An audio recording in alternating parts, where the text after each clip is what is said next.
Esse é um artigo que faz uma comparação entre a instrumentação cirúrgica e descompressão simples no tratamento cirúrgico da espondilolistese degenerativa. É uma meta-análise, uma revisão sistemática, que ajuda a gente a desvendar essa dúvida. A espondilolistese degenerativa é bem prevalente, a porcentagem até 40% das mulheres e 30% dos homens na faixa dos 60 anos de idade, acima dos 65 anos de idade.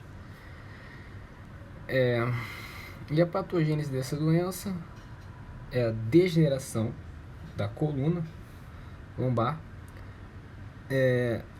causada por artrite da articulação facetária, degeneração do disco intervertebral, gera disfunção ligamentar do complexo ligamentar da coluna, com hipertrofia dos ligamentos, e isso pode gerar um afrouxamento e um shift ventral da vértebra, que pode gerar uma estenose canal, gerando dor lombar e radiculopatia.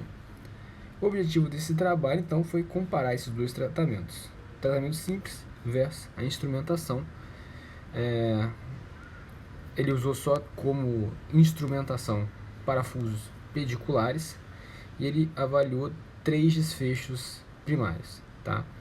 Um score de disabilidade, o Oswestry Disability, dor nas costas, dor na perna, e desfechos secundários relacionados à cirurgia, complicações cirúrgicas de cada um dos procedimentos, etc.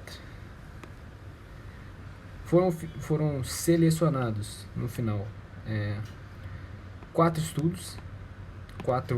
estudos randomizados, tá? Que conseguiram passar na meta-análise, e esses 4 estudos foram a base de dados para realização do trabalho. Desses 4 trials selecionados, 2 deles colocaram no trabalho apenas a espondilolistese estável e 2 definiram algum critério de instabilidade, sendo raio-x dinâmico com mais de 3 milímetros de escorregamento ou aumento de 10 graus na angulação do forame.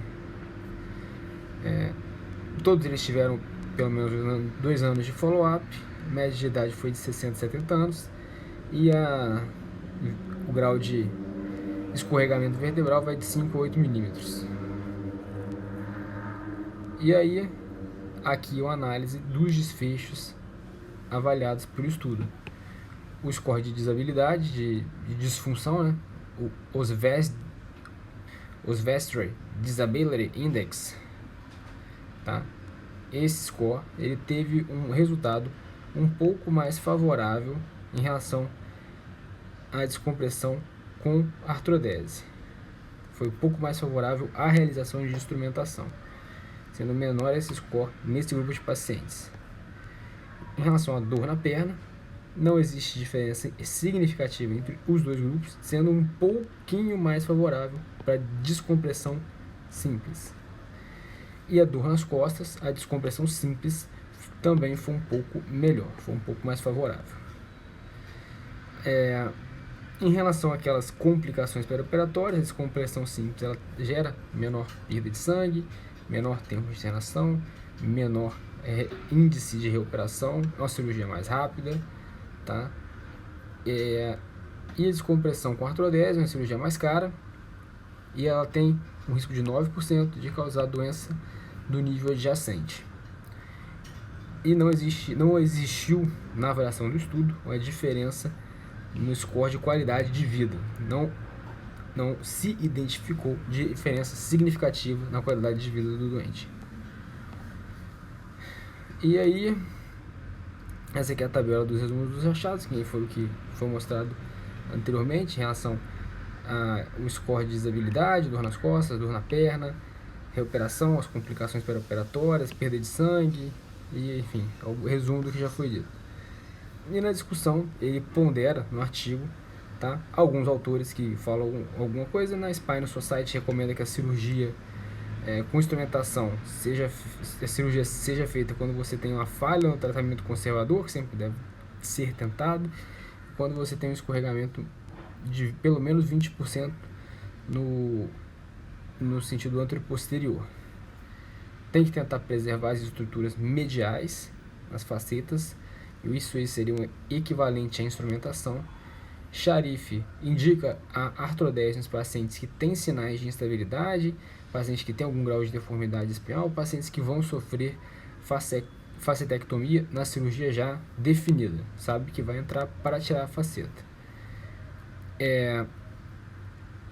O Sport Trial fez uma epidemiologia de que 7% das espondilolisteses degenerativas apresentam instabilidade, então não é um número muito grande, segundo esse estudo.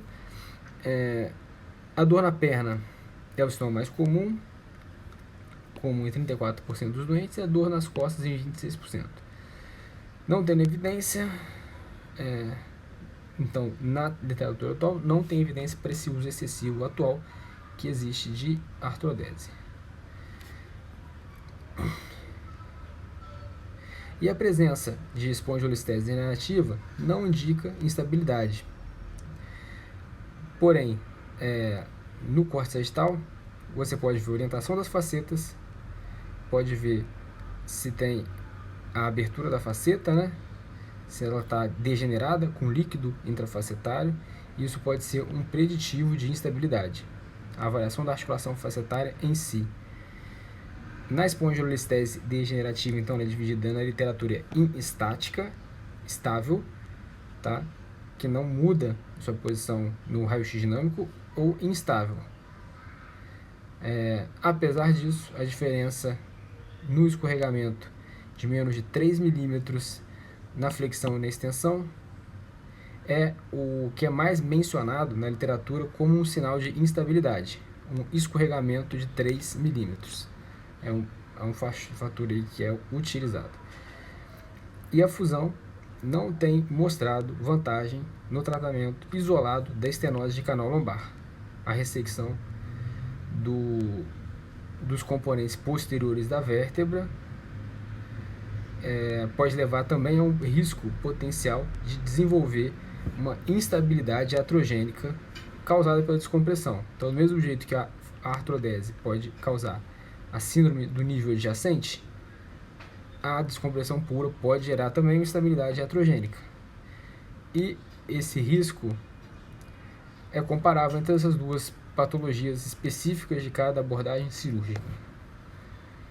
Pontos fortes do estudo, que ele mesmo cita: padronização da técnica, né? Todo mundo fez artrodese com parafuso pedicular, só foram incluídos estudos randomizados e controlados e 2 anos de follow-up pelo menos.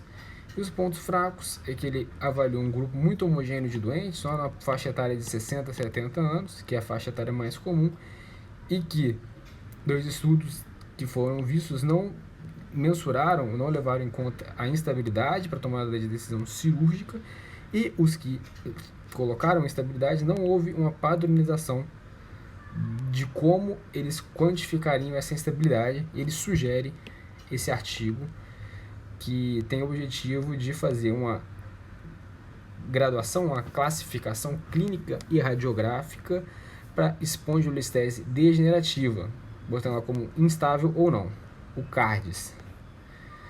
E concluindo, os achados do estudo, eles vão fazer que a gente tenha uma compressão melhor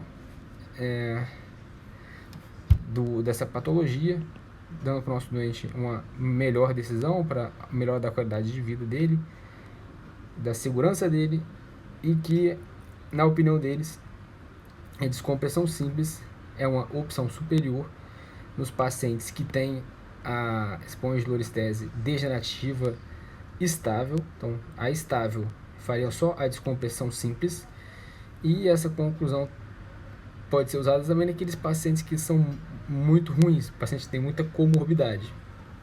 Nesses casos, por ser uma cirurgia menor, com menor morbidade, a descompressão simples também seria uma opção bem melhor.